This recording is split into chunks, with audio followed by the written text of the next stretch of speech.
ტკივილი ქულის არეში მრავალი მიზეზით შეიძლება იყოს განპირობებული, ეს არის კარდიოლოგიური დაავადებები, ხერხემლის პათოლოგიები, ნევროლოგიური სხვადასხვა დაავადებები, გასტროენტეროლოგიური პათოლოგიები. პაციენტმა გადაუდებელ დახმარებას უნდა მიმართოს თუ აქვს ტკივილი გულმკერდის არეში, მოჭერითი ხასიათის წვა ან დისკომფორტი, რომელიც ხანგრძლივდება დროში, გადაეცემა მხარში, ბეჭში, შეიძლება თან ახლდეს ძლიერი საერთო სისუსტე, უფლიანობა, თავბრუსხვევა ან გონების კარგვეც კი.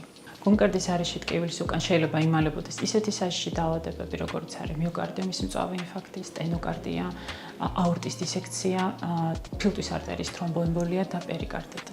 ყველა ეს დაავადება საყურადღებოა, განსაკუთრებით ზოგიერთი მათგანი, რომელიც ცოცხლის უქმნის საფრთხეს. გულის დაავადებების მკურნალობა ნიუ ჰოსპიტალში მიმდინარეობს თანამედროვე პროტოკოლების მიხედვით. მოგეხსენებათ, რომ კლინიკა მულტიპროფილურია და მკურნალობა კარდიოლოგიური დაავადებების მიმდინარეობს მულტიდისციპლინურ გუნდთან ერთად.